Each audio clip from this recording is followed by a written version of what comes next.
అనుకోకుండా భీమరాజు గారి పాత స్నేహితుడు ఆయన్ని చూడ్డానికి వచ్చాడు. అతిథి మర్యాదలు అయ్యాక మేనకను చూసి విషయం తెలుసుకొని ముచ్చటపడ్డాడు. మాటల్లో ఆయన విదేశాల్లో అయితే మనోహర్కి తగిన చికిత్స జరుగుతుందని, దానికి తన సహాయం కూడా ఉంటుందని ప్రోత్సహించాడు. అనుకోకుండా తన మనవడికి మంచి వైద్యం జరిగే సలహా మిత్రుడు చెప్పడంతో భీమరాజు గారి ఆనందానికి అవధుల్లేవు. ఆయన ఎంతో సంతోషంగా తగిన ఏర్పాట్ల కోసం ఆ రోజే సిద్ధమయ్యాడు. భీమరాజు గారు, మనోహర్, మేనక ముగ్గురు వెళ్ళి రావాలి అని నిశ్చయించుకున్నారు. కానీ అనుకోకుండా కొన్ని అనివార్య కారణాల వల్ల వాళ్లకు వెంటనే వెళ్ళడానికి వీలు దొరకలేదు. విదేశాల్లో ఉన్న డాక్టర్ ఇచ్చిన సమయం, వైద్యానికి అయ్యే ఖర్చులు అన్నీ చూసుకుని మరొక 2 నెలల్లో వాళ్ల ప్రయాణం ఖాయమైంది. ఈలోగా భీమరాజు గారు సంతోష్ని పిలిచి విషయం చెప్పారు. సంతోష్ ఆ రోజు చాలా ఏడ్చాడు. మనోహర్ మీద ఆంక్ష పెట్టి వాళ్ళు తిరిగి ఘనంగా స్వదేశం చేరే వరకు తాగనని ఒట్టేసుకున్నాడు. చేతిలోని సీసా స్వయంగా బయటకి గిరవటేశాడు. భీమరాజు గారు సంతోషంతో ఈ ఇంటికి మళ్ళీ మంచి రోజులు వచ్చాయి అంటూ సంబరపడిపోయారు.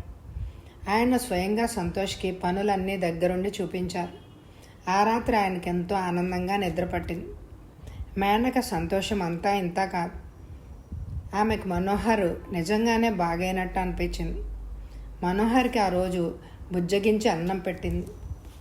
మనోహర్ మేనక వంక ఆ రోజు వింతగా చూశాడు. కారణం, అతను నిద్రపోయాడు అనుకుని తన కార్యక్రమాలకు బయలుదేరింది ఆమె. స్నానం ముగించి తన కోరిక నెరవేరాలని దేవుడికి మొక్కుకోవడానికి తడి బట్టలతో పూజ గదిలోకి వెళ్ళింది. వీడిపోయిన పెద్ద జుట్టు, తడితో ఒంటికి అతుక్కుపోయిన చీర, మరీ అందంగా ఉంది ఆమె. ఏదో శబ్దానికి గబుక్కున లేచాడు అతను. శిల్పంలా కదలక మెదలక దేవుడి ముందు సాష్టాంగ పడి ఉన్న మేనకను చూసి బెత్తరపోయాడు. పాపం, నీరసం వచ్చి పడిపోయింది. దేవుడు కాస్త పాలు పండ్లు ఆమెకి ఇవ్వకూడదు, రోజు నీకు పూజ చేస్తుందిగా అంటూ అతి జాగ్రత్తగా ఆమెను తన చేతుల్లోకి ఎత్తుకున్నాడు. అనుకోని ఆ సంఘటనకు మేనక తుళ్ళిపడింది. ఆమె మనోహర్ని చూసి సిగ్గుపడి మరో గదిలోకి పారిపోయింది. మనోహర్కి ఏమీ అర్థం కాలేదు. అతను ఆమె చేష్టలకు ఆశ్చర్యపోయి దేవుణ్ణి అడిగాడు, ఏంటయ్యా అలా పారిపోయింది? అవునులే, నువ్వు చెప్పావు. మరి తాతయ్యను అడుగుతా. అమ్మో, కొడతాడు, నాకు భయం అంటూ తను మూలకు వెళ్ళి కూర్చున్నాడు. మరో అరగంట కల్లా మనోహర్ సంతోష్ గదిలోకి వెళ్ళాడు. సంతోష్ బొమ్మల పుస్తకాలు చూస్తున్నాడు. మనోహర్ గబుక్కున అతని చేతిలో పుస్తకం లాక్కొని పరిగెత్తాడు. సంతోష్ కోపం వచ్చింది. అతను ఒక్క ఊపున మనోహర్ని పట్టుకున్నాడు. మనోహర్ ఆ పుస్తకాన్ని బయటికి విసిరాడు. అంతే, మనోహర్ చెంప పేలిపోయింది. మనోహర్ సంతోష్ని చూస్తూ పళ్ళు ఇకిలించి వెక్కిరించి, ఎందుకమ్మా నన్ను కొట్టావు?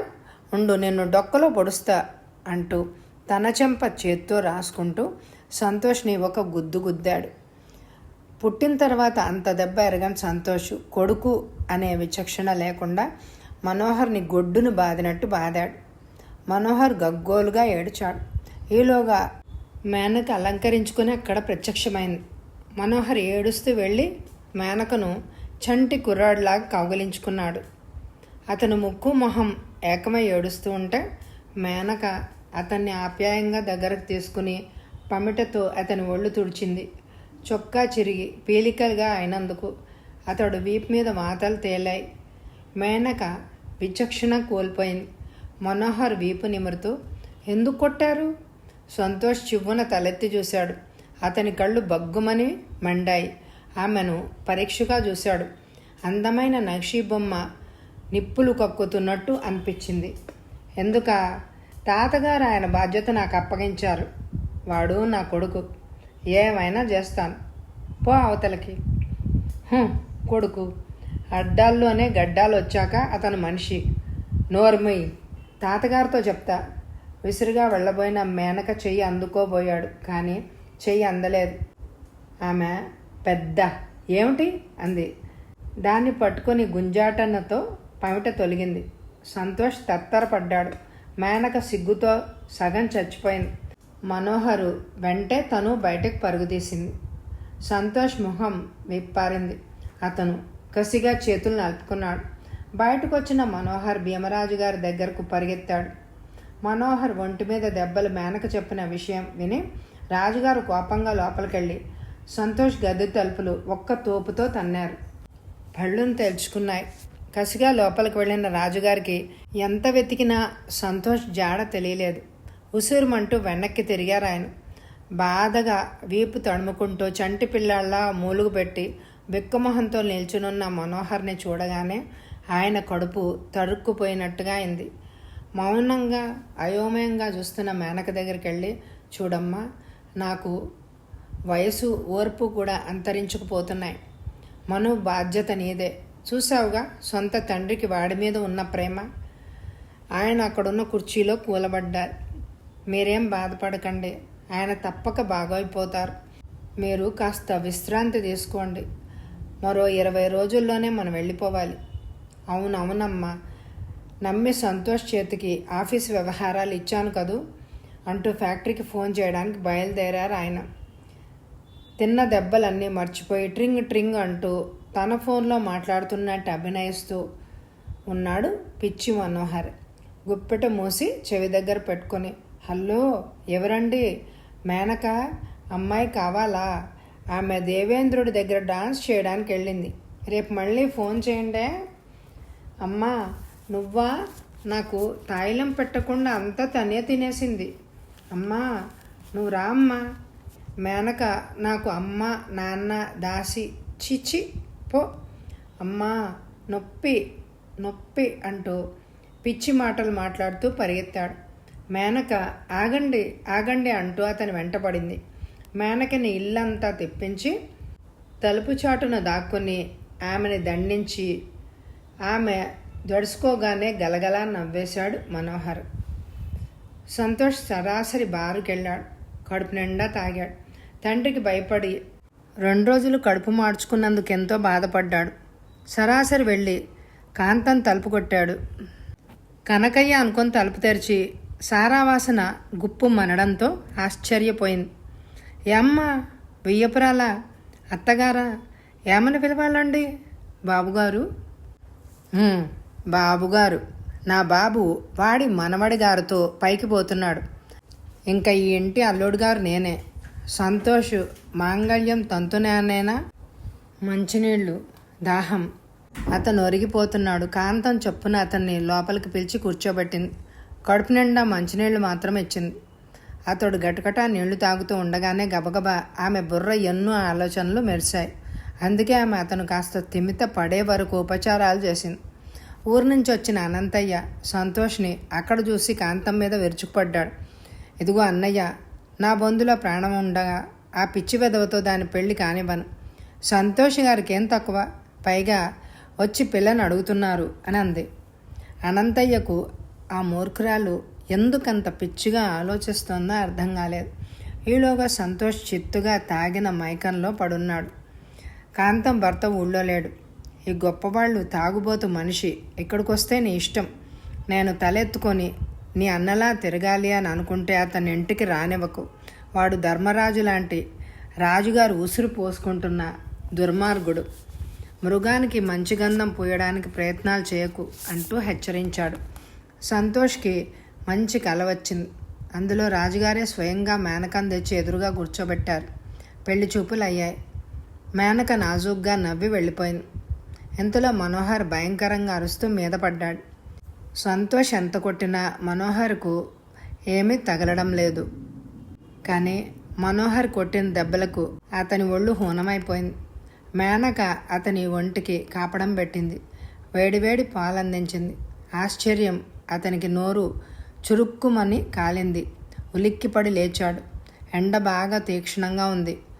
నడి రోడ్డు మీదకు ఉరికి దూరంగా పడి ఉన్నాడు అతను. కడుపులో ఆకలి వగైరాలు గుర్తుకు రావడంతో ఊరివైపు నడక ప్రారంభించాడు. మనోహర్ ఏదో ఆలోచిస్తూ పిచ్చిగా గంతులేస్తూ పూల మొక్కల మధ్య తిరుగుతున్నాడు.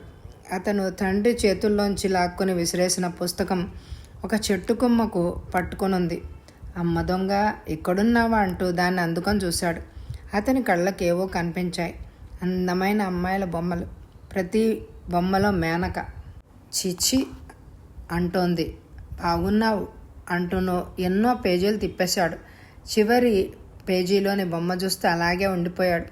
అతనికి ఏదో గుర్తొచ్చింది. తల విదిల్చుకున్నాడు. మళ్ళీ బొమ్మను చూశాడు. మేనక అద్దంలో తన అందం చూసుకుంది. క్యాలెండర్ దగ్గరికి వెళ్ళి ప్రయాణం రోజు ముహూర్తం అని చూసుకుంది. బట్టలు సర్దుతూ మనోహర్ బట్టలన్నీ తీసి సూట్ కేసులో సర్ది మూతేసింది. వెనక్కు తిరిగిన మేనకకు ఎవరో తన పమిట పట్టుకున్నట్టు అనిపించి వెనక్కు తిరిగి చూసింది. మనోహర్ మంచం మీద ఏటవాలుగా పడుకుని ఆమె చెంగు పట్టుకొని లాగాడు. మేనక అలాగే అతని దగ్గరకు విసురుగా వచ్చి పడిపోయింది. మంచం మీద అతి దగ్గరగా మనోహర్. అతను మెల్లగా ఆమెను దగ్గరకు తీసుకోవాలి అని అనుకున్నాడు. మేనకు అతన్ని ప్రతిఘటించే శక్తి లేదు. అతను ఆమెను తినేసేలా చూస్తున్నాడు. ఏవో రాగాలు, అందమైన ఊహలు. ఆమె ఊపిరి పీల్చుకోబోయింది. కానీ మనోహర్ ఆమెకు ఊపిరి ఆడనివ్వలేదు. మేనకకు ఊపిరి ఆడడమే లేదు. ఆమె తల పక్కకు తిప్పి చూసింది. తన పైట సూట్ కేసులో ఇరుక్కునుంది. తొలగిన పైటలో నుంచి అలాగే మొహం పెట్టి చూస్తున్నాడు మనోహర్. కెవ్వున అరవబోయిన పెదాలు అలాగే మూసి ముద్దు పెట్టుకొని ఎక్కిలిస్తూ లేచి నిలబడి, హాయ్ హాయ్, భలే భలే, ఇదిగో నేను ఇలా ముద్దు పెట్టుకున్నానోచ్. మరి నా ఫోటో ఎలా వేయిస్తారా? నాకు ఫోటోలంటే చాలా ఇష్టం అన్నాడు. అతను చేసిన పనికి ఉక్రోషంతో మండిపోయిన మేనక పుస్తకం వంక చూస్తూనే కోపంగా చించి పారేస్తూ, ఇంకా ఎక్కడైనా ఇలాంటి పనులు చేసినా, ఇలాంటి పుస్తకాలు చూసినా తాతయ్యతో చెప్తా, మీ తోలు ఒలిచేస్తారు, జాగ్రత్త అంటూ తొలగిపోయిన పైటను సరిచేసుకుని వెళ్ళిపోయింది. మనోహర్ తన చెయ్యి వంక చూసుకుని ముద్దు పెట్టుకోబోయిన భయంతో చేయి దూరంగా విసురుతూ బుద్ధిమంతుల్లా కుర్చీలో కాళ్ళు పైకి పెట్టి కూర్చున్నాడు. మేనక విసురుగా వచ్చి ఒంటరిగా మేడ మీద నిల్చుంది. జాజిపూల వాసన, చల్లటి పిల్లగాలులు ఆమెను అల్లరిపెట్టాయి. అనంతయ్య ఆ రోజు సాయంత్రం వచ్చి విషయం చెప్పి మేనకోడలి వ్యవహారం తెలుసుకుని ఆనందంగా ఇంటికి బయలుదేరాడు. అనుకున్న సమయానికి రాజుగారి స్నేహితుడు వచ్చాడు. ప్రయాణం వారంలో పడింది. ప్రయాణంలో ఎలా మసులుకోవాలో మనోహర్కి మేనక్కకి విడమర్చి చెప్పారు ఆయన. కానీ ప్రయాణం, వైద్యం అనగానే మనోహర్ ఒకలా అయిపోయేవాడు. అందుకు రాజుగారు మేనకని పిలిచి మనోహర్ని సముద్రం ఒడ్డుకు తీసుకుని వెళ్ళి అక్కడ ఉన్న చిన్న చిన్న పడవల్లో ఎక్కడం లాంటివి చూపించి అతనికి ధైర్యం కలిగించమని పురమాయించారు. మేనక మరో పని లేనట్టు అతనికి ధైర్యం గురించి నూరిపోయడం ప్రారంభించింది. మీరు మగవారు, ధైర్యంగా ఉండాలి. అది ఎక్కడ దొరుకుతుంది? అమాయకంగా అడిగాడు మనోహర్. అది ఎక్కడా దొరకదు, మనమే తెచ్చుకోవాలి అన్నది మేనక నెత్తి బాదుకుంటూ. ఓ, ఇక్కడ కొట్టుకోవాలి, ఆ తర్వాత మనం తెచ్చుకోవాలి అనాలి, అంతేగా అంటూ మనోహర్ గట్టిగా తల మీద కొట్టుకుని కళ్ళు బయర్లు గమ్మడంతో ఒక్క క్షణం దిమ్మరబోయాడు. అది కాదండి, ఇక్కడి నుంచి మనం తెచ్చుకోవాలి అంటూ మేనక మనసు అని అర్థం వచ్చేటట్టు తననే చూపించుకుంది. అమాయకంగా మనోహర్ ఆమె గుండెల మీద చెయ్యి వెయ్యబోయాడు. సిగ్గుతో మేనక అతని చెయ్యి తోసేసింది. మనోహర్ చుట్టూ చూశాడు. ఎవ్వరూ లేరు. మేనక కొంచెం గాబరా పడింది. అయినా ధైర్యం తెచ్చుకుని, మంచి పనులు చేసి ధైర్యం తెచ్చుకోవాలి, మీరు కొంటి పనులు చేస్తే పారిపోవడమే తెలుసా అంది. మనోహర్కి ఏదో ఆలోచన వచ్చింది. నువ్వు నాకు నచ్చావు అన్నాడు. ఆమె చెవి దగ్గరకు జరిగి బిత్తరపోయింది. ఇంకా నిన్ను చూస్తే ఏదో ఆలోచిస్తూ చటుక్కున ఏదో జ్ఞాపకం రావడంతో కోపంగా మేనక చూస్తూ, ఏయ్, నా బొమ్మల పుస్తకం ఎందుకు చింపేశావు? అందులో బొమ్మ నీలాగే ఉంది. ఉంది, నా పుస్తకం ఇవ్వు అంటూ కొంచెం మొరటుగా ఆమెను పట్టుకున్నాడు.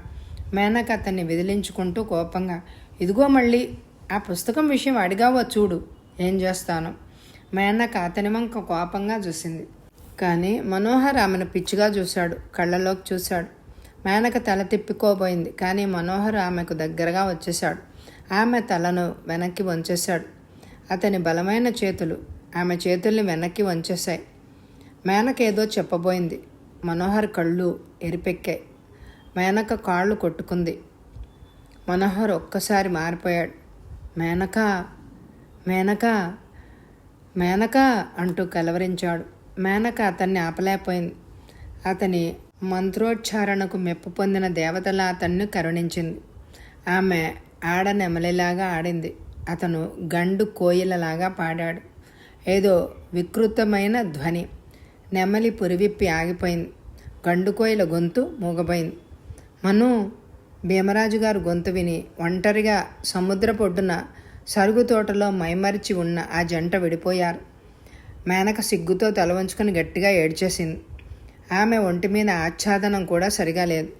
భీమరాజు గారి కేకతో తుల్లిబడ్డ మనోహర్ మేనకను అలాగే వదిలేశాడు. అతను పులిని చూసిన జింక పిల్లలాగా గజగజా వణికిపోయాడు. అతని కళ్ళ ముందు కంచీతో ఉన్న భీమరాజు గారు కెవ్వున అరుస్తున్న అతని మొహం, వాతలు తేలిన వీపు కనిపించాయి. నన్ను కొట్టొద్దు, నన్ను వదిలేయండి, నన్ను వదిలేయండి అంటూ అరుస్తూ పిచ్చిగా సరుగు తోటల్లో నుంచి బయటకు పరుగుదీశాడు. భీమరాజు గారు అయోమయం నుంచి తేరుకునే లోపలే నౌకర్లు పరిగెత్తుకొని వచ్చారు. అయ్యా, బాబుగారు సముద్రం వైపు పరిగెత్తారు అంటూ భీమరాజు వాళ్ల వంక నిశీతంగా చూశారు. అసలు మొదట వాడిని ఎక్కడ చూశారు అని గట్టిగా అడిగారు. మీరు చెప్పగానే అలా ఊరంతా వెతికాం దొర, అగుపడలా ఇట్ట సముద్రం కేసి వచ్చాం. ఏదో అరుస్తూ పరిగెత్తుతున్న మనిషిని చూసి దగ్గరికి వెళ్ళబోయాం. బాబుగారు మా కళ్ళలోకి ఇసుక చల్లి సముద్రంలోకి. వాళ్ళ మాటలు తడబడ్డాయి. అంటూ భీమరాజు గారు నౌకర్లతో పాటు పరిగెత్తారు. బట్టలు సర్దుకొని తనను నౌకర్లు గమనించినందుకు మెల్లగా కాళ్ళు ఏడుస్తూ సరుగు తోటలోంచి బయటకు వచ్చింది. ఆమె కాళ్ళు కూడా సముద్రం వైపే సాగాయి. భీమరాజు గారు పూర్తిగా తడిసిపోయారు. ఆయన్ను ఇద్దరు నౌకర్లు పట్టి ఆపలేకపోయారు. వాళ్ళ అరుపులకు మరికొందరు జనం అక్కడ పోగయ్యారు. భీమరాజు గారు అందరికీ తెలిసినవారు కనుక ఆయన్ని పట్టి ఇసుకలో కోలేశారు. ఆయన ముసలి సింహంలా రొప్పుతున్నారు. మేనకను చూసి ఆయన ఆడదానిలా బావురమని ఏడ్చారు. మేనక, అయిపోయింది, అంతా అయిపోయింది. వాడు వాడు చెప్పలేక వెక్కి వెక్కి ఏడ్చారు ఆయన. శిలా ప్రతిమలా ఉండిపోయింది మేనక. ఎంతసేపు ఎక్కడుంటాడు? ఒడ్డు కొట్టుకొస్తాడు. బ్రతికుంటే రారు. ఏమైనా మతి స్థిమితలు నేడివాడిని సముద్రం దగ్గరకు తేవడం తప్పు. జనం రకరకాలుగా చెప్పుకుంటున్నారు. మేనక చెవులకు తప్పు, నువ్వు తప్పు చేశావు, నీవే తప్పు అనే మాటలు తప్ప మరే వినిపించడం లేదు. అలాగే కుప్ప కూలిపోయింది. కళ్ళు తెరిచి చూసింది. ఆమెను ఆత్రంగా పరీక్షిస్తున్న డాక్టర్. నౌకర్లు భీమరాజు చుట్టూ ఉన్నారు. కళ్ళు తెరిచింది. పర్వాలేదు, మీరేం బెంబేలు పడితే ఎలా? చిన్న పిల్ల కదా, షాక్ తిని ఉంటుంది అన్నారు డాక్టర్ తన బ్యాగ్ సర్దుకుంటూ. మిగిలిన వాళ్ళు ఊపిరి తేలిగ్గా పీల్చారు. రాజుగారిని చూస్తూ మేనక భయం, సిగ్గు కలిసి రాగా, బాబుగారు, నేను చిన్నబాబు అంటూ చెప్పలేక పళ్లతో పెదవులు బిగబట్టి ఏడ్చేసింది. రాజుగారు సైగ చూసి అందరూ వెళ్ళిపోయారు. రాజుగారు మేనక దగ్గరగా కూర్చుని తల్ల నిమురుతూ, అమ్మా చూడు, నాకు తెలుసు నీ పరిస్థితి. భయం లేదు, నీ మను నీ కోసం వస్తాడు. అప్పటిదాకా అంతా మర్చిపో. నేను అసలు ఏం చూడలేదు. మీ మామయ్య ఏనాడో నిన్ను ఇంట్లో దించాడో ఆనాటి నుంచి నువ్వు ఈ ఇంటి కోడలువమ్మా అన్నాడు. మేనక ఆశ్చర్యంగా, ఆనందంగా ఆయన వంక చూస్తూ బాబుగారు అంటూ రెండు చేతులు కళ్ళకు అద్దుకుంది. విశ్రాంతి తీసుకోమని సలహా ఇచ్చి బయటకు వచ్చిన రాజుగారి మనసు అల్లకల్లోలంగా ఉంది. ఒకవేళ మను రాకపోతే అసలు ఎందుకిరా మారిపోయాడు? పిచ్చిలో నిజంగానే దూకేశాడా? మేనక వెక్కి వెక్కి ఏడవడం విని లోపలికి వెళ్ళారు ఆయన. మేనక చట్టుకున్న కళ్ళు తుడుచుకుంది. భీమరాజు గారు ఆమె వంక తీక్షణంగా చూసి గబగబా మెట్లు దిగారు. మెల్లగా తూలుకుంటూ లోపలికి వచ్చాడు సంతోష్. అతను పూర్తిగా మారిపోయి నీరసంగా ఉన్నాడు. తలకి కట్టుంది. లోపలికి వచ్చిన సంతోష్ మంచంలో పడుకుని ఉన్న మేనకను తినేసేలాగా చూశాడు. ఆమెలో అతనికి వయసుకు మించిన అందాలు కనిపించాయి. భీమరాజు గారు సంతోష్ని చూసి విరక్తిగా నవ్వారు. సంతోష్, నీకు కాబోయే కోడలు. అరే, మన్ను మనకన్నా పెద్దోడు అయిపోవాలని సముద్రంలోకి దూకేశాడు అంటూ ఎంతో బాధపడ్డారు. సంతోష్ కాస్త సమాధానం పరుచుకొని, డాడీ డోంట్ వరీ, వాడు తప్పకుండా వస్తాడు, భయపడకండి. దేవతలు వాడిని సముద్రంలో జలకాలను ఆడించి శేష పాన్పు మీద విశ్రాంతి ఇచ్చి పువ్వులాగా అప్పగిస్తారు అన్నాడు. భీమరాజు గారు సంతోషంగా తడబడుతూ, ఒరేయ్, నువ్వు ఎంత కసాయి గుండెవాడవైనా తండ్రివిరా. నీ నోటి మాట వల్ల వాడు అలాగే తిరిగొస్తే నేనే నీకు పార్టీ ఇస్తా అంటూ అమాంతం కౌగిలించుకున్నాడు. అనుకోకుండా భీమరాజు గారి పాత స్నేహితుడు ఆయన్ని చూడ్డానికి వచ్చాడు. అతిథి మర్యాదలు అయ్యాక మేనకను చూసి విషయం తెలుసుకొని ముచ్చటపడ్డాడు. మాటల్లో ఆయన విదేశాల్లో అయితే మనోహర్కి తగిన చికిత్స జరుగుతుందని, దానికి తన సహాయం కూడా ఉంటుందని ప్రోత్సహించాడు. అనుకోకుండా తన మనవడికి మంచి వైద్యం జరిగే సలహా మిత్రుడు చెప్పడంతో భీమరాజు గారి ఆనందానికి అవధుల్లేవు. ఆయన ఎంతో సంతోషంగా తగిన ఏర్పాట్ల కోసం ఆ రోజే సిద్ధమయ్యాడు. భీమరాజు గారు, మనోహర్, మేనక ముగ్గురు వెళ్ళి రావాలి అని నిశ్చయించుకున్నారు. కానీ అనుకోకుండా కొన్ని అనివార్య కారణాల వల్ల వాళ్లకు వెంటనే వెళ్ళడానికి వీలు దొరకలేదు. విదేశాల్లో ఉన్న డాక్టర్ ఇచ్చిన సమయం, వైద్యానికి అయ్యే ఖర్చులు అన్నీ చూసుకుని మరొక 2 నెలల్లో వాళ్ల ప్రయాణం ఖాయమైంది. ఈలోగా భీమరాజు గారు సంతోష్ని పిలిచి విషయం చెప్పారు. సంతోష్ ఆ రోజు చాలా ఏడ్చాడు. మనోహర్ మీద ఆంక్ష పెట్టి వాళ్ళు తిరిగి ఘనంగా స్వదేశం చేరే వరకు తాగనను ఒట్టేసుకున్నాడు. చేతిలోని సీసా స్వయంగా బయటకి గిరవటేశాడు. భీమరాజు గారు సంతోషంతో ఈ ఇంటికి మళ్ళీ మంచి రోజులు వచ్చాయి అంటూ సంబరపడిపోయారు. ఆయన స్వయంగా సంతోష్కి పనులన్నీ దగ్గరుండి చూపించారు. ఆ రాత్రి ఆయనకి ఎంతో ఆనందంగా నిద్రపట్టింది. మేనక సంతోషం అంతా ఇంత కాదు. ఆమెకు మనోహర్ నిజంగానే బాగైనట్టు అనిపించింది. మనోహర్కి ఆ రోజు బుజ్జగించి అన్నం పెట్టింది. మనోహర్ మేనక వంక ఆ రోజు వింతగా చూశాడు. కారణం, అతను నిద్రపోయాడు అనుకుని తన కార్యక్రమాలకు బయలుదేరింది ఆమె. స్నానం ముగించి తన కోరిక నెరవేరాలని దేవుడికి మొక్కుకోవడానికి తడి బట్టలతో పూజ గదిలోకి వెళ్ళింది. వీడిపోయిన పెద్ద జుట్టు, తడితో ఒంటికి అతుక్కుపోయిన చీర, మరీ అందంగా ఉంది ఆమె. ఏదో శబ్దానికి గబుక్కున లేచాడు అతను. శిల్పంలా కదలక మెదలక దేవుడి ముందు సాష్టాంగ పడి ఉన్న మేనకను చూసి బెత్తరపోయాడు. పాపం, నీరసం వచ్చి పడిపోయింది.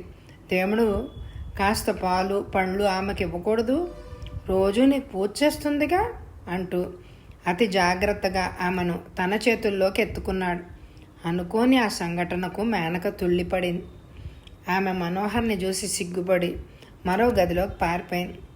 మనోహర్కి ఏమీ అర్థం కాలేదు. అతను ఆమె చేష్టలకు ఆశ్చర్యపోయి దేవుణ్ణి అడిగాడు, ఏంటయ్యా అలా పారిపోయింది? అవునులే, నువ్వు చెప్పావు. మరి తాతయ్యను అడుగుతా.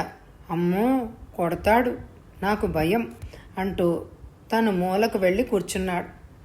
మరో అరగంట కల్లా మనోహర్ సంతోష్ గదిలోకి వెళ్ళాడు. సంతోష్ బొమ్మల పుస్తకాలు చూస్తున్నాడు.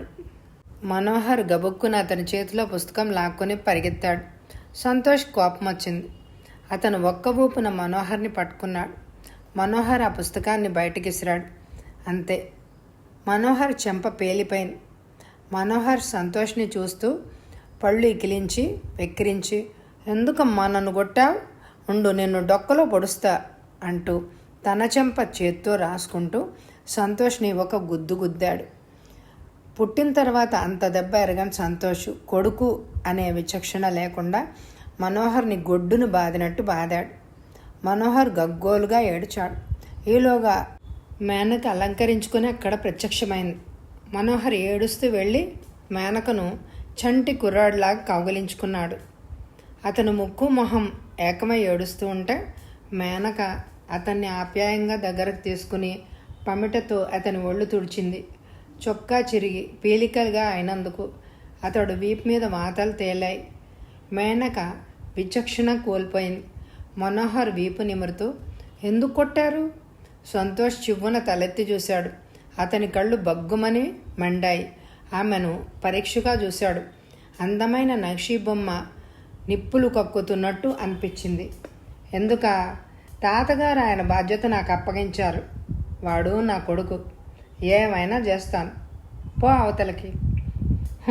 కొడుకు, అడ్డాల్లోనే గడ్డాలు వచ్చాక అతను మనిషి. నోర్మయ్, తాతగారితో చెప్తా. విసురుగా వెళ్ళబోయిన మేనక చెయ్యి అందుకోబోయాడు, కానీ చెయ్యి అందలేదు. ఆమె పెద్ద ఏమిటి అంది.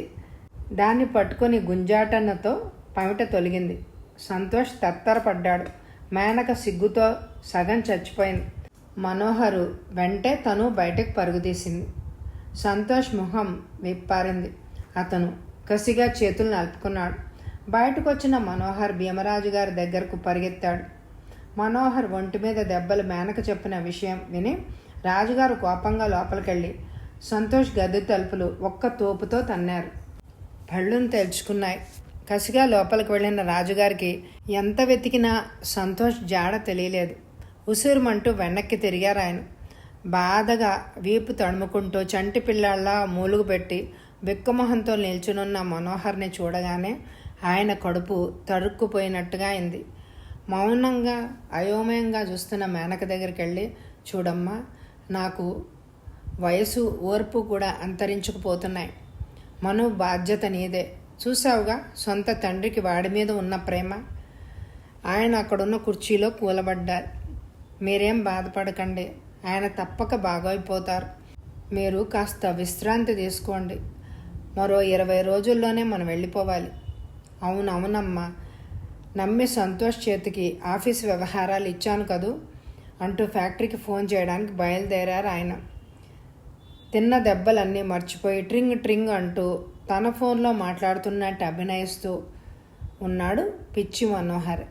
గుప్పెట మూసి చెవి దగ్గర పెట్టుకొని, హలో, ఎవరండి? మేనక అమ్మాయి కావాలా? ఆమె దేవేంద్రుడి దగ్గర డాన్స్ చేయడానికి వెళ్ళింది. రేపు మళ్ళీ ఫోన్ చేయండి. అమ్మా, నువ్వా? నాకు తాయిలం పెట్టకుండా అంతా తనే తినేసింది. అమ్మా, నువ్వు రా అమ్మా. మేనక నాకు అమ్మ నాన్న దాసి. చిచి పో. అమ్మా, నొప్పి నొప్పి అంటూ పిచ్చి మాటలు మాట్లాడుతూ పరిగెత్తాడు. మేనక ఆగండి ఆగండి అంటూ అతని వెంటపడింది. మేనకని ఇల్లంతా తెప్పించి తలుపు చాటున దాక్కుని ఆమెని దండించి ఆమె దడుచుకోగానే గలగలా నవ్వేశాడు మనోహర్. సంతోష్ సరాసరి బారుకెళ్ళాడు. కడుపు నిండా తాగాడు. తండ్రికి భయపడి 2 రోజులు కడుపు మార్చుకున్నందుకు ఎంతో బాధపడ్డాడు. సరాసరి వెళ్ళి కాంతం తలుపు కొట్టాడు. కనకయ్య అనుకొని తలుపు తెరిచి సారావాసన గుప్పు మనడంతో ఆశ్చర్యపోయింది. ఏమ్మ, వెయ్యపురాలా? అత్తగారా? ఏమని పిలవాలండి? బాబుగారు.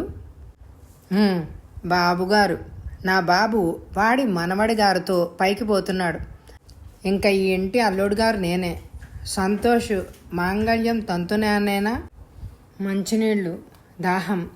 అతను ఒరిగిపోతున్నాడు. కాంతం చొప్పున అతన్ని లోపలికి పిలిచి కూర్చోబెట్టింది. కడుపు నిండా మంచినీళ్లు మాత్రం ఇచ్చింది.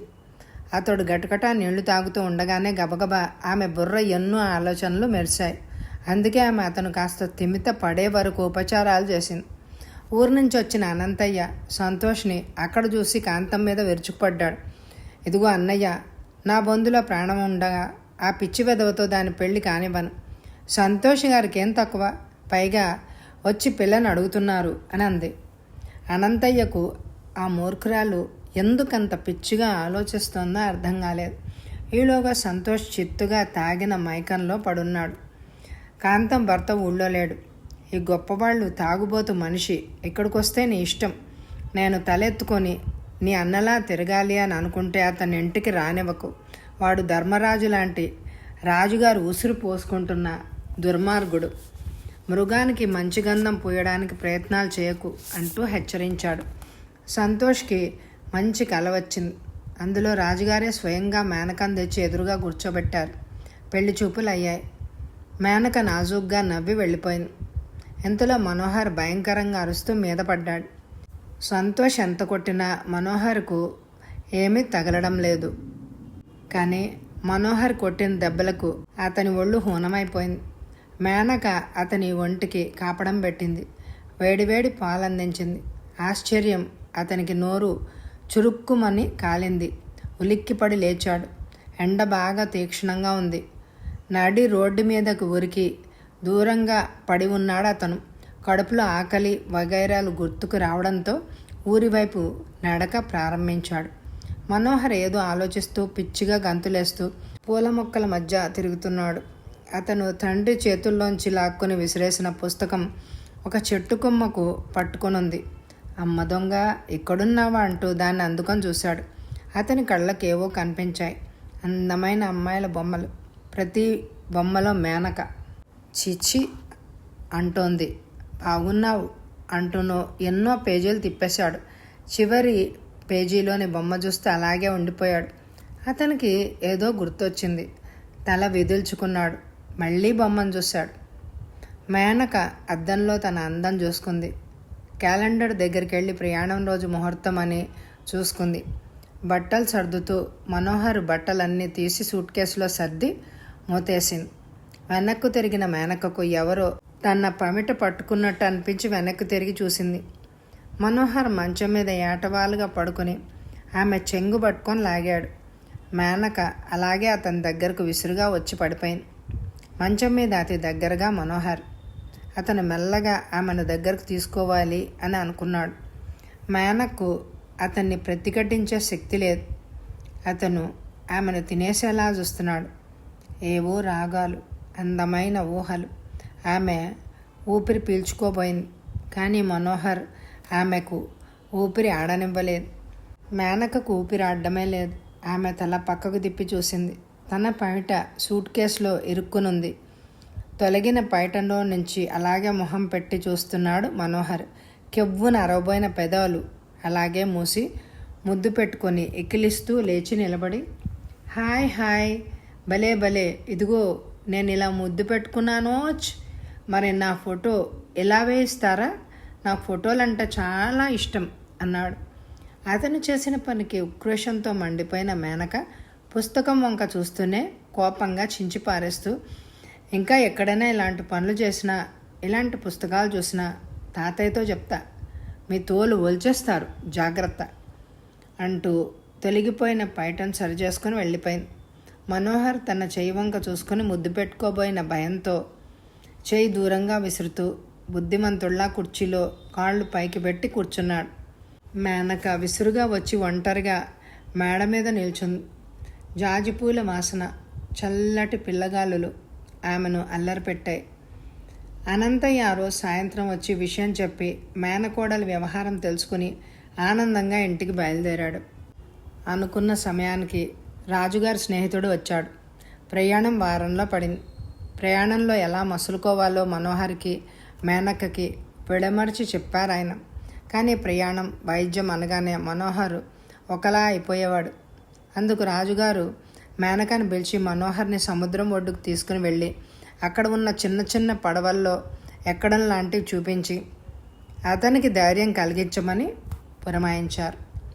మేనక మరో పని లేనట్టు అతనికి ధైర్యం గురించి నూరిపోయడం ప్రారంభించింది. మీరు మగవారు, ధైర్యంగా ఉండాలి. అది ఎక్కడ దొరుకుతుంది?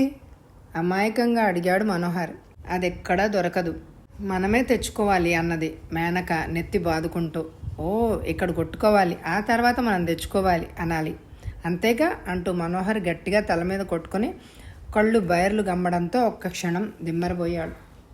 అది కాదండి, ఇక్కడి నుంచి మనం తెచ్చుకోవాలి అంటూ మేనక మనసు అనే అర్థం వచ్చేటట్టు తననే చూపించుకుంది. అమాయకంగా మనోహర్ ఆమె గుండెల మీద చెయ్యి వెయ్యబోయాడు. సిగ్గుతో మేనక అతని చెయ్యి తోసేసింది. మనోహర్ చుట్టూ చూశాడు. ఎవ్వరూ లేరు. మేనక కొంచెం గాబరా పడింది. అయినా ధైర్యం తెచ్చుకొని, మంచి పనులు చేసి ధైర్యం తెచ్చుకోవాలి, మీరు కొంటి పనులు చేస్తే పారిపోవడమే తెలుసా అంది. మనోహర్కి ఏదో ఆలోచన వచ్చింది. నువ్వు నాకు నచ్చావు అన్నాడు. ఆమె చెవి దగ్గరకు జరిగి బిత్తరపోయింది. ఇంకా నిన్ను చూస్తే ఏదో ఆలోచిస్తూ చటుక్కున ఏదో జ్ఞాపకం రావడంతో కోపంగా మేనక చూస్తూ, ఏయ్, నా పుస్తకం, నా బొమ్మల పుస్తకం ఎందుకు చింపేశావు? అందులో బొమ్మ నీలాగే ఉంది. ఉంది, నా పుస్తకం ఇవ్వు అంటూ కొంచెం మొరటుగా ఆమెను పట్టుకున్నాడు. మేనక అతన్ని విదిలించుకుంటూ కోపంగా, ఇదిగో మళ్ళీ ఆ పుస్తకం విషయం అడిగావో చూడు, ఏం చేస్తాను. మేనక అతని వంక కోపంగా చూసింది. కానీ మనోహర్ ఆమెను పిచ్చిగా చూశాడు. కళ్ళలోకి చూశాడు. మేనక తల తిప్పుకోబోయింది, కానీ మనోహర్ ఆమెకు దగ్గరగా వచ్చేశాడు. ఆమె తలను వెనక్కి వంచేశాడు. అతని బలమైన చేతులు ఆమె చేతుల్ని వెనక్కి వంచేశాయి. మేనక ఏదో చెప్పబోయింది. మనోహర్ కళ్ళు ఎరిపెక్కాయి. మేనక కాళ్ళు కొట్టుకుంది. మనోహర్ ఒక్కసారి మారిపోయాడు. మేనక, మేనక, మేనక అంటూ కలవరించాడు. మేనక అతన్ని ఆపలేకపోయింది. అతని మంత్రోచ్చారణకు మెప్పు పొందిన దేవతలా అతన్ని కరుణించింది. ఆమె ఆడ నెమలిలాగా ఆడింది. అతను గండు కోయిలలాగా పాడాడు. ఏదో వికృతమైన ధ్వని. నెమలి పురివిప్పి ఆగిపోయింది. గండు కోయిల గొంతు మూగబోయింది. మను, భీమరాజు గారు గొంతు విని ఒంటరిగా సముద్రపొడ్డున సరుగు తోటలో మైమరిచి ఉన్న ఆ జంట విడిపోయారు. మేనక సిగ్గుతో తల వంచుకొని గట్టిగా ఏడ్చేసింది. ఆమె ఒంటి మీద ఆచ్ఛాదనం కూడా సరిగా లేదు. భీమరాజు గారి కేకతో తుల్లిబడ్డ మనోహర్ మేనకను అలాగే వదిలేశాడు. అతను పులిని చూసిన జింక పిల్లలాగా గజగజా వణికిపోయాడు. అతని కళ్ళ ముందు కంచీతో ఉన్న భీమరాజు గారు కెవ్వున అరుస్తున్న అతని మొహం, వాతలు తేలిన వీపు కనిపించాయి. నన్ను కొట్టొద్దు, నన్ను వదిలేయండి, నన్ను వదిలేయండి అంటూ అరుస్తూ పిచ్చిగా సరుగు తోటల్లో నుంచి బయటకు పరుగుదీశాడు. భీమరాజు గారు అయోమయం నుంచి తేరుకునే లోపలే నౌకర్లు పరిగెత్తుకొని వచ్చారు. అయ్యా, బాబుగారు సముద్రం వైపు పరిగెత్తారు అంటూ భీమరాజు వాళ్ల వంక నిశీతంగా చూశారు.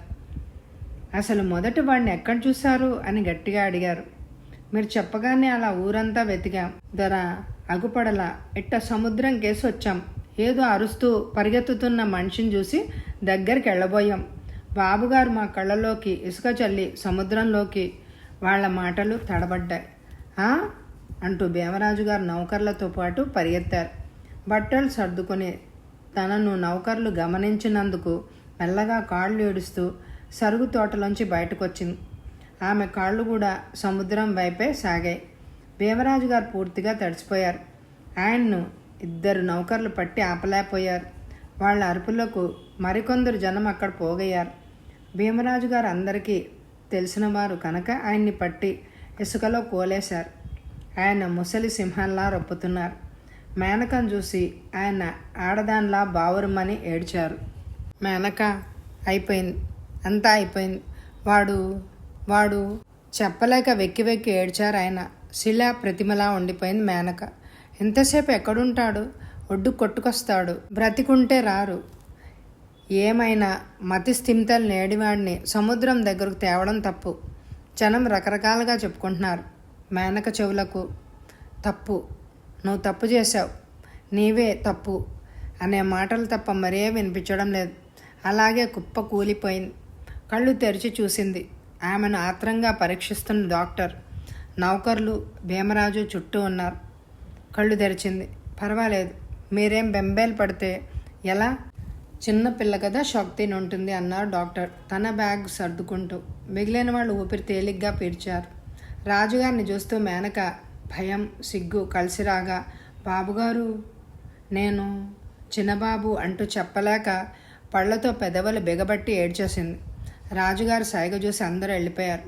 రాజుగారు మేనక దగ్గరగా కూర్చుని తల్ల నిమురుతూ, అమ్మా చూడు, నాకు తెలుసు నీ పరిస్థితి. భయం లేదు, నీ మను నీ కోసం వస్తాడు. అప్పటిదాకా అంతా మర్చిపో. నేను అసలు ఏం చూడలేదు. మీ మామయ్య ఏనాడు నిన్ను ఇంట్లో దించాడో ఆనాటి నుంచి నువ్వు ఈ ఇంటి కోడలువమ్మా అన్నాడు. మేనక ఆశ్చర్యంగా, ఆనందంగా ఆయన వంక చూస్తూ, బాబుగారు అంటూ రెండు చేతులు కళ్ళకు అద్దుకుంది. విశ్రాంతి తీసుకోమని సలహా ఇచ్చి బయటకు వచ్చిన రాజుగారి మనసు అల్లకల్లోలంగా ఉంది. ఒకవేళ మను రాకపోతే అసలు ఎందుకిరా మారిపోయాడు? పిచ్చిలో నిజంగానే దూకేశాడా? మేనక వెక్కి వెక్కి ఏడవడం విని లోపలికి వెళ్ళారు ఆయన. మేనక చట్టుకున్న కళ్ళు తుడుచుకుంది. భీమరాజు గారు ఆమె వంక తీక్షణంగా చూసి గబగబా మెట్లు దిగారు. మెల్లగా తూలుకుంటూ లోపలికి వచ్చాడు సంతోష్. అతను పూర్తిగా మారిపోయి నీరసంగా ఉన్నాడు. తలకి కట్టుంది. లోపలికి వచ్చిన సంతోష్ మంచంలో పడుకుని ఉన్న మేనకను తినేసేలాగా చూశాడు. ఆమెలో అతనికి వయసుకు మించిన అందాలు కనిపించాయి. భీమరాజు గారు సంతోష్ని చూసి విరక్తిగా నవ్వారు. సంతోష్, నీకు కాబోయే కోడలు. అరే మన్ను, మనకన్నా పెద్దోడు అయిపోవాలని సముద్రంలోకి దూకేశాడు అంటూ ఎంతో బాధపడ్డారు. సంతోష్ కాస్త సమాధానం పరుచుకొని, డాడీ డోంట్ వరీ, వాడు తప్పకుండా వస్తాడు, భయపడకండి. దేవతలు వాడిని సముద్రంలో జలకాలను ఆడించి శేష పాన్పు మీద విశ్రాంతి ఇచ్చి పువ్వులాగా అప్పగిస్తారు అన్నాడు. భీమరాజు గారు సంతోషంగా తడబడుతూ, ఒరేయ్, నువ్వు ఎంత కసాయి గుండెవాడవైనా తండ్రివిరా, నీ నోటి మాట వల్ల వాడు అలాగే తిరిగొస్తే నేనే నీకు పార్టీ ఇస్తా అంటూ అమాంతం కౌగిలించుకున్నాడు. ఈలోగా కాంతం అనంతయ్య వెంట లోపలికి ప్రవేశించింది. అమ్మా, నా తల్లే, ఎంత చిక్కిపోయావే, నా తల్లి, నా తల్లి, మా అమ్మ, మీ నాన్న కూడా నీలాగే మోసం చేసిపోయారు అంటూ ముక్కు చీది సంతోష్కి ఏదో సైగ చేసి వెళ్ళి మేనక మంచం మీద కూర్చోపోయింది. మేనక ఉగ్ర రూపంతో లేచింది. వద్దు, వెళ్ళిపోండి, అందరూ వెళ్ళిపోండి, నా దగ్గరికి ఎవ్వరూ రావద్దు అంటూ అరిచింది. ఈలోగా సంతోషు రాజుగారి దగ్గరికి వెళ్ళి, ఆడపిల్లకు తోడని వాళ్ళమ్మని పిలుచుకొచ్చా, ఇంకా ఆమె చూసుకుంటుంది అంటూ మరో మాటకు తాబివ్వకుండా పైకెళ్ళాడు. రాజుగారు అలాగే చూస్తూ ఉండిపోయారు. అనంతయ్య ఎంత ప్రయత్నించినా ఆయన మరో మాట చెప్పడానికి అనంతయ్య వంక చూడనే లేదు. మేనక కాంతాన్ని చూసి ఎంత చేదరించుకున్నా ఆమె అదంతా లెక్క చేయలేదు. కానీ అనంతయ్య మాత్రం కాంతం చిన్న చితక వస్తువులు సంచిలో దాచడం గమనించి ఆమె నీచ బుద్ధికి బాధపడ్డాడు. మేనక కాస్త తేరుకుంది. మనోహర్ జాడ తెలియలేదు. 4 రోజులైంది. రాజుగారు కోలుకోలేని పులిలాగా అయిపోయారు. మేనక మొహం కడుక్కొని మెల్లిగా అద్దం ముందు కూర్చుని విచారంగా మొహం చూసుకుంది. బొట్టులోని మొహం అద్దంలో చూడగానే ఆమెకు భయం వేసింది. వెంటనే లేచి కుంకుమ అందుకుంది. వణికే చేతులతో కుంకుమ దిద్దుకోబోయింది. అంతే ఆమెకు వికృతంగా ఉన్న సంతోష్ లోపలికి రావడం కనిపించింది. చెయ్యి అలాగే నిలబడిపోయింది. అజంతా సుందరి, అలాగే కదలకు ఉండు. దేవుడు ఎంత కష్టపడి చేశాడో నిన్ను, ఎంత బాగున్నావో తెలుసా, ఎంత అంటూ బ్రాందీ సీసా అందుకొని వెనక్కి తిరిగాడు. మేనక చేతిలో బొట్టు అలాగే జారిపోయింది. ఆమె వణుకుతోంది. చెమటలు పట్టాయి. సంతోష్ ఆమె వంక చూస్తూ నోరు చప్పరిచ్చాడు. నేను ఏం పెద్ద పులిని కాదు నిన్ను అమాంతం మింగడానికి. ఎందుకంత భయం? నువ్వు నీ ఇష్టం వచ్చినట్టు స్వేచ్ఛగా ఉండొచ్చు, ఇల్లు నీదే, మరేం భయం లేదు అంటూ వెళ్ళిపోయాడు. మేనక కాస్త ఊపిరి పీల్చుకొని చూసింది. నేల మీద పడిన ఎర్రని కుంకుమ దొర్లుతున్న భరిణ ఆమెను వెక్కిరించాయి. అయ్యా, నన్ను చావనీయండి, నన్ను చావనీయండి, హృదయ విదారకంగా ఏడుస్తోంది మేనక. అమ్మా, నువ్వు నన్ను వదిలిపోతావా? నేను ఇంత ఘోరం జరుగుతుంది అని అనుకోలేదు, ధైర్యంగా ఉండు. రాజుగారు ఎంత బ్రతిమిలాడినా ఆమె వినిపించుకోవడం లేదు. మరీ చోద్యం, తాళిగట్టిన మొగుడు చచ్చినట్టు ఏమిటా ఏడుపు అంటూ ముక్కు మూతి తిప్పింది కాంతం. అనంతయ్య, సంతోష్ శిలా ప్రతిమల్లాగా నిలబడిపోయారు. అమ్మాయి, పోయినాళ్లతో పోతామా? నీకేం తక్కువ? అందం తక్కువ, అండ తక్కువ? నేనున్నా, నీకు జామ్ జామ్ అని పెళ్లి చేస్తాను. కాంతం అంటే సవత్తల్లి కాదని నిరూపిస్తాను అంటూ ఏదేదో చెప్తోంది. మేనక శివమెత్తిన దానిలాగా లేచి సవత్తల్లి వంక పిచ్చిదానిలాగా చూస్తూ, ఛీ, పో అవతలికి, నువ్వు అసలు నువ్వు మనిషివేనా? అంతలో రాజుగారు అనంతయ్య ఆమెను పట్టుకొని ఆపారు. అనంతయ్య అందరినీ బయటికి వెళ్ళిపోమని చెప్పి తలుపు దగ్గరగా నడిచారు. అతనికి మేనకోడల్ని చూస్తే దుఃఖం ఆగలేదు. జనం గోలగోలగా అరుస్తున్నారు. రాజుగారు మేడ బాల్కనీలోంచి చూశారు. ఎవరో ఆయన కిందకు రమ్మని పిలిచారు. రాజుగారు తాపీగా అతన్ని లోపలికి పిలిచి వివరాలు అడగబోయారు. కానీ అతను, అయ్యా, ముందు సముద్రపు ఒడ్డుకు వెళ్దాం రండి, మనోహర్ బాబు ఏదో చెప్పబోయారు. రావుగారు అతన్ని మాట్లాడనీయకుండా, మను అక్కడున్నాడా, ఎంత చక్కటి వార్త చెప్పావు, పద అంటూ కారులో అతనితో పాటు బయలుదేరారు. ఆయన మొహం ఎంతో ఆనందంతో వెలిగిపోతోంది. సంతోషంతో రాజుగారు ఆ వ్యక్తిని గమనించకుండానే, నీకేమిస్తే రుణం తీరుతుంది, మను నీతో మాట్లాడా చిక్కిపోయాడా అంటూనే ఏవేవో మాట్లాడుతూనే అతను సమాధానం చెప్పలేకపోయేసరికి తల తిప్ప అతన్ని గమనించి, అరే ఏంటి కళ్ళంత ఎర్రగా ఉన్నాయి అన్నారు.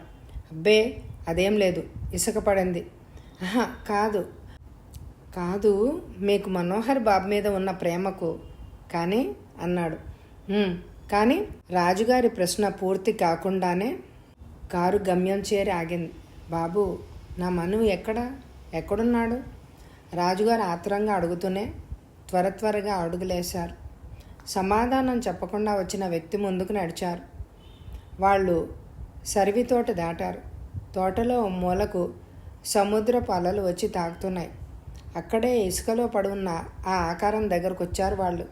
చేపలు ఇతర సముద్ర జంతువులు తినేయడం వల్ల మొహం పూర్తిగా పోయింది. శరీరం నిండా కొరికిన ఘాట్లు, చిరిగిపోయిన చొక్కా, తెల్ల పైజమా. అతను అచ్చు మనోహర్లానే ఉన్నాడు. రాజుగారు ఉనికే చేతులతో అతన్ని పరీక్షగా గమనించారు. మనోహర్ చేతి ఉంగరం సగం కొరికేసిన వేలికి నీళ్లతో ఉబ్బి ఉండడంతో బీసుకుంది. రాజుగారు ఆకాశం, భూమి, చెట్లు, చేమలు అన్నీ గిర్రున తిరుగుతున్నట్టుగా అనిపించింది. అలాగే కుప్ప కూలిపోయారు. సుమారు 3 గంటలు కానీ ఆయనకు తెలివి రాలేదు. మనోహర్ కలేబరం ఇల్లు చేరింది. జరగవలసిన తంతులు జరిగాయి. అతని గుర్తుగా ఆ ఉంగరం రాజుగారి దగ్గర ఉంచుకున్నారు. మేనక దుఃఖం వర్ణనాతీతం. పైగా ఆమె ఏ సమయంలో ఏం అఘాయిత్యం చేస్తోనని అందరూ కనిపెట్టుకొని ఉన్నారు. కాంతం ఇంటికి పోదామన్నా గోల ఎక్కువైంది. కానీ ఆమె రాజుగారికి కాస్త భయపడి నోరు అదుపులో ఉంచుకుంది. అయినా ఆయనకు తెలియకుండా నా పిల్లకు మళ్ళీ పెళ్లి చేస్తా, ఎంతైనా అదే మా వంశ ఆధారం అంటూ మధ్యలో మొసలి కన్నీళ్లు కూడా వదలడం ప్రారంభించింది. మేనక అటు మనోహర్ని మర్చిపోలేక ఇటు రాజుగారి దుఃఖం, అటు కాంతం పోరు పడలేకపోయింది. మనోహర్ చచ్చిపోయి నెల కావస్తోంది. అందరూ ఏదో హడావిడిలో ఉన్నారు. మేనక మెల్లిగా లేచి తన కొత్త చీర ఒకటి అందుకొని గదిలోకి వెళ్ళింది. ఫ్యానుకు చీర ముడి వేసి రెండో కొస ఉచ్చు అమర్చింది. మెల్లిగా కాగితం అందుకుని పోలీస్ ఇన్స్పెక్టర్కు అంటూ ప్రారంభించింది. తన మనో దౌర్బల్యంగానే ఆత్మహత్య చేసుకున్నట్టు ఎవరు బాధ్యులు కారని రాసింది. కింద సంతకం చేయబోయింది. సంతకం చేసి ఆ కాగితం నాకివ్వు, నేను కూడా సంతకం చేస్తా. మేనక తుళ్ళిపడింది. వెనకగా రాజుగారు ఆయన కాగితం ఇవ్వమన్నట్టు చేయి చాపారు. నేను ఇవ్వను, నన్ను చావనియ్యండి గట్టిగా అంటూ ఏడ్చింది మేనక. చచ్చిపోమ్మా, కానీ నీతో పాటు నేను చస్తా. మరి మనుని చూడాలిగా, పద కలిసే వెళ్దాం. అయ్యా నన్ను అర్థం చేసుకోండి, నేను ఇప్పుడు ఒట్టి మనిషిని కాను. మనోహర్ రూపం నాలో ప్రాణం పోసుకుంది. నేను ఎలా బ్రతకను? ఏ మొహం పెట్టుకొని బ్రతకను? రాజుగారికి సర్వి తోటలో మేనక, మనోహర్ కలిసి ఉన్న దృశ్యం గుర్తుకొచ్చింది. ఆయన మొహం ఆనందంతో వెలిగింది. ఆయన కన్నీళ్లు తుడుచుకుంటూ మేనకను ఆనందంగా దగ్గరకు తీసుకున్నారు. ఆయన కంఠం వణికింది. అమ్మా, ఎంత శుభవార్త చెప్పావు. చూడు, మనోహర్ బ్రతికే ఉన్నాడు నీలో. అమ్మా మేనక, నా వంశాంకురాన్ని నీలో దాచుకుని ఆత్మహత్య చేసుకుంటావా? నా మనో రూపం నాకివ్వు. ఈ ఇంటి దీపం వెలిగించు, ఆర్పడానికి ప్రయత్నించకు. ఆ తర్వాత నీ ఇష్టం. రాజుగారి కళ్ళల్లో నీళ్లు చూసి చలించిపోయింది మేనక. అయ్యా అంటూ వచ్చి ఆయన్ని కౌగిలించుకొని తనివి తీరా ఏడ్చింది. ఆయన ఆమె తల ఆప్యాయంగా నిమురుతూ, చూడు మేనక, ఈ రోజు నుంచి బుల్లి మనోహర్ కోసం ఇలాంటి పనులు చేయకు. అలా చేయను అని మాటివ్వు అన్నారు. మేనక తలెత్తి చూసింది. మెల్లగా తెరిచి ఉన్న ఆయన చేతిలో తన చేయి పెట్టింది. రాజుగారు మేనకం దగ్గరకు తీసుకుని నుదుటి మీద ముద్దు పెట్టుకున్నారు. ఆ దృశ్యం వంటిట్లో ఉన్న వెండి గిన్నె సంచిలో దాచుకోవడానికి ముందు గదిలోకి వచ్చిన కాంతం కంట్లో పడింది. అయినా ఏమీ ఎరగనట్టు అక్కడి నుంచి తప్పుకుంది. మీరు ఈ గదిలోకి ఎలా వచ్చారు? నువ్వు లేవడం చూశాను. ఎక్కడికి వస్తావో తెలుసు గనక ముందే వచ్చి బీరువా పక్కనే నుంచున్నాను. మరి నన్ను అవస్థ పెట్టవుగా? తల ఊపింది మేనక. అందరికీ చెప్పాలి అన్న ఆయన వెళ్ళబోయారు. ఆయన్ని వెనక్కు పిలిచింది మేనక. అయ్యా, కొన్నాళ్ల వరకు ఎవరికి ఈ విషయం చెప్పొద్దు. ఎలాగో తెలుస్తుంది. ఆ రోజు చెప్పండి. నా మాట కాదనకండి. ఎంత కష్టంలో ఈ వార్త చెప్పడం నాకు ఇష్టం లేదు అంది. రాజుగారు ఒక్క క్షణం ఆగి, అలాగే, నీ ఇష్టం, జాగ్రత్త అంటూ బయటకు వచ్చేశారు. ఫ్యానుకు వేలాడుతున్న చీర ఉయ్యలుగా అనిపించింది మేనకకు. ఆమెకు దుఃఖం కట్టలు తెచ్చుకొని వచ్చేసింది. అలాగే వెళ్ళి తన గదిలో మంచం మీద వాలిపోయింది. అశోకవనంలో సీతలా, ఏమిటా మొహం, కాస్త చలాకీగా ఉండు, ఏం కొంపలు మునిగాయి? సంతోష్ మాటలకు చటుక్కున మంచం మీద కూర్చుంది మేనక. ఆమెకు కడుపులో దేవినట్టుగా అయింది. ఇదిగో, నువ్వు ఆనందంగా ఉన్నావు అంటే నేను ఈ మందు కూడా మానేస్తా అన్నాడు అతను. మనసు బాగాలేదు, మీరు చెప్పినట్టు అలాగే ఉంటాను. ఏంటే ఆశ్చర్యంగా ఉందే, నా మాట వింటావన్నమాట. మరి పిచ్చిముండ, మీ అమ్మ అట్టా అందేంటి? ఓ, మా పిన్న, తనకు నా మీద జాలి. అయితే ఈరోజు మనం సినిమాకి వెళ్దాం. ఈరోజు వద్దు, మరి ఎక్కడికి వెళ్దాం? మేనకకి అతని ప్రశ్నలు చిరాకు అనిపించాయి. నాకు ఎక్కడికి రావాలని లేదు. నువ్వు అనుకునే లాంటి వాడిని కాను. మన పెళ్ళికి త్వరలో ముహూర్తాలు పెట్టిస్తా. నవ్వుతున్న అతని మొహం మాడిపోయింది. మేనక అతని ముందుకొచ్చింది. ఏమన్నారు? మనకు పెళ్ళా? ఏ తప్పే ఉంది? మీ అబ్బాయి నేను తెలుసు, ప్రేమించుకున్నారు. వాడు పోయాడు. నాకు పిల్లల మీద ఆశ. ఏ నేను మగాణ్ణి కానా? అయినా పెళ్ళి కాని కన్నెపిల్లవి ఇవన్నీ నీకేం తెలుసు? మీ అమ్మ ఒప్పుకుంది. చీచి, ఆమె ఎవరు నా పెళ్ళికి? ఎవరా? నీ బాబు పెళ్ళాన్ని నోరు మూసుకొని పడుండు. అమ్మో, ఎంతకు తెగించావే? సంతోష్ బాబు గారు ఈ ఆస్తికి వారసులు తెలుసా? పిచ్చి వేషాలు ఏకు. పదండి బాబు, అన్నీ నేను చూసుకుంటా అంటూ కాంతం సంతోష్తో పాటు వెళ్ళిపోయింది. అనుకోని సంఘటనకు బెత్తరపోయిన రాజుగారు ఫ్యాక్టరీ నుంచి రాగానే బోరున ఏడుస్తూ వివరాలు చెప్పింది మేనక. రాజుగారు ఉగ్ర రూపం దాల్చారు. కాంతాన్ని అనంతని పిలిపించారు. మీరు వెళ్ళొచ్చు. ఎక్కడికి? కాంతం దీర్ఘం తీసింది. ఎక్కడి నుంచి వచ్చావో అక్కడికి. ఎందుకు? నీతో ప్రశ్నలు వేయించుకోవడానికి కాదు, ముందు బయటికి నాడు అంటూ నౌకర్లను కేకేశాడు. అనంతయ్య రాజుగారు మాట అనగానే బయలుదేరి సింహద్వారం దగ్గర మరో మాట చెప్పడానికి వీలు లేకుండా వచ్చాడు. సంతోష్ బాబు గారిని అడిగి కానీ వెళ్ళను. మీకెంత అధికారం ఉందో ఆయనకే అంతే ఉంది. మీ నౌకర్లు అనుకున్నారా? కాంతమ్మ ఏదో చెప్తున్నా రాజుగారు నౌకర్లు లెక్క చేయకుండా ఆమెను 2 చేతులతో ఎత్తుకొచ్చి బయటపడేశారు. ఇంతలో మరో నౌకరు ఆమె మూటా ముల్లా బయటికి విసిరాడు. కాంతమ్మ దొంగ సొమ్ము ఉన్న పెట్టె ఆ విసురుకి భళ్ళునమని తెరుచుకుంది. చూసిన వాళ్ళు నోళ్లు వెళ్ళబెట్టారు. కాంతమ్మ గొడవకు గుమ్మం వరకు వచ్చి రాజుగారు అనంతయ్యను ప్రేమగా తిట్టారు. అనంతయ్య కన్నీళ్లతో ఆయన వంక చూశారు. మీరు ఎప్పుడూ రావచ్చు. రాజుగారి చెయ్యి ప్రేమగా నొక్కి వదులుతూ కాంతం దగ్గరకు వచ్చాడు ఆయన. అప్పటికే కాంతం కళ్ళు నిప్పులు గురుస్తున్నాయి. ఆమె పిడికిళ్ళు బిగుస్తున్నాయి. అనంతయ్య ఆమె చెవిలో, అమ్మాయి, పోలీసులు నిన్ను పట్టుకోవడానికి వస్తున్నారు అన్నాడు. అంతే, ఆమె నరాలు బిగువు సడలింది. ఆమె యథాస్థితికి వచ్చేసింది. ఒసే మేనక, ఎన్నాళ్ళు తప్పించుకుంటావు? నీకు ముసలిరాజు కన్నా సంతోష్ బాబు వెగటైపోయాడా అంటూ కోపంతో పెట్టె మూసి చంకలో పెట్టుకొని బయలుదేరింది. అయ్యా, అవన్నీ మన వస్తువులే అన్నారు నౌకర్లు.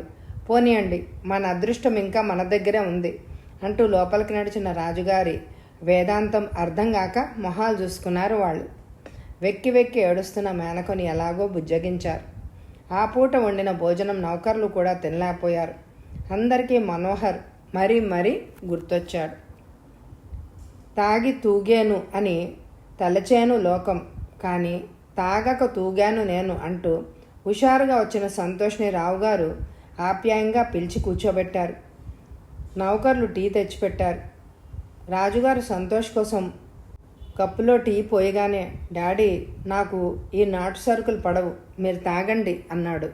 రాజుగారు టీ పూర్తి చేసి మీసాలు రువ్వుకుని, ఏం సంతోష్, నిన్నొకటి అడగాలనుకుంటున్నారు అన్నారు. పోనీలేండి, ఎన్నాళ్లకు నన్ను ఒక ఇంటివాడిని చేయాలన్న కోరిక మీకు వచ్చింది అన్నాడు సంతోష్. సంతోష్, ఏంటి నువ్వనేది? బ్రూకుటి ముడిచి అన్నారు రాజుగారు. మీరు చెప్పబోయే విషయం నాకు తెలుసు. ఏమిటది? నీకు పెళ్లి చేసే వయసు దాటింది నాకు కాదు, చెయ్యడానికి మనసు లేని మీకు. ఇప్పుడేమంటావు? ఎన్నాళ్లకు నా మనసుకు నచ్చిన పిల్ల కనిపించింది, పెళ్లి చేసుకుంటాను అంటున్నా.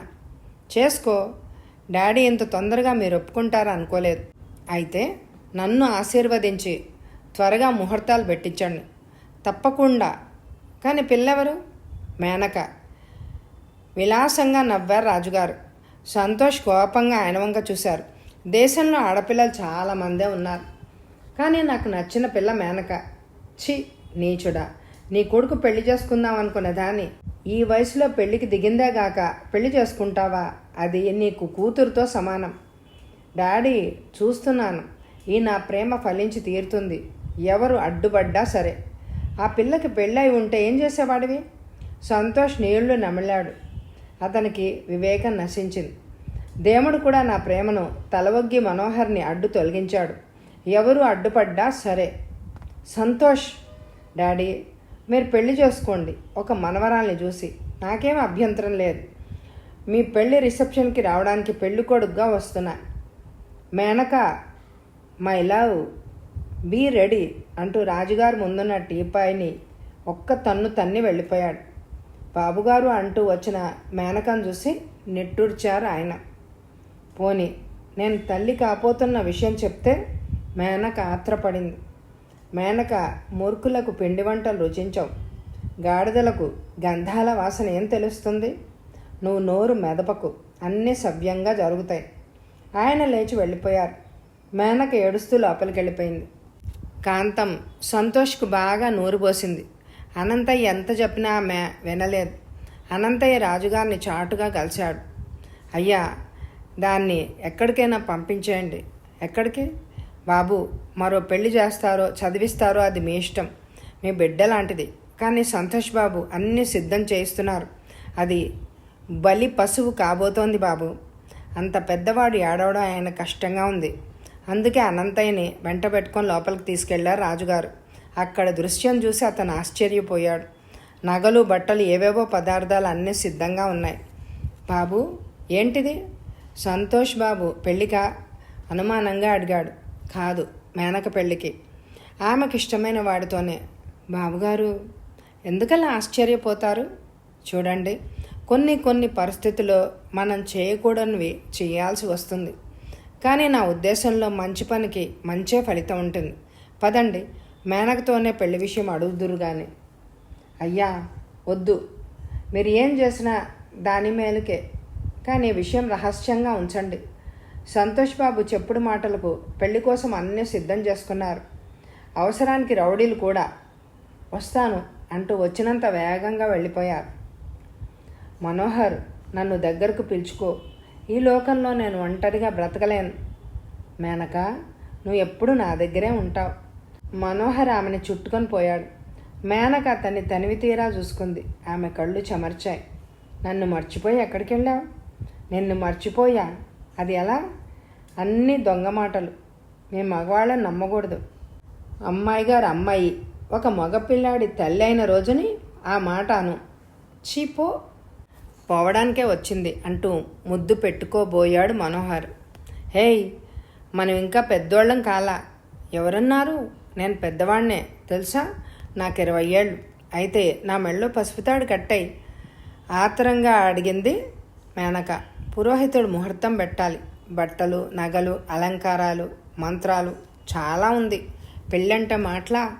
మేనక, అవును మనోహర్, మనసు కలిస్తే పెళ్ళైనట్టే.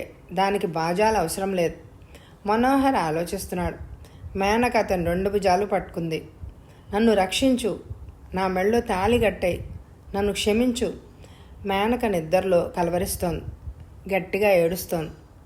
సంతోష్కు ఏ వస్తువు చూసినా మేనకే గుర్తుకొస్తోంది. పైగా తండ్రి తనను చేతగాని వెధవగా మార్చినందుకు ఆయనపైన కసి తీర్చుకోవడానికి కూడా అవకాశం మేనకతో పెళ్ళి అని అనుకున్నాడు. అతను తిక్కగా ఉన్న పెళ్లి పనులన్నీ దగ్గరుండి కాంతం సాయంతో చేయించుకున్నాడు. కాంతం మేనకను ఎలా తేవాలో ఆలోచిస్తూ కూర్చుంది. ఆ రోజు అనంతయ్యకు జ్వరంగా ఉండి ఇంట్లో పడుకున్నాడు. కాంతం సంతోష్కు మంచి ప్లాన్ తట్టింది. మేనకకు అనంతయ్య అంటే ప్రాణం. అందుకే ఆయనకు ప్రాణం మీదకి వచ్చిందని చెప్పి పిలిపించి అక్కడే ఉంచాలి అని నిర్ణయించుకున్నారు.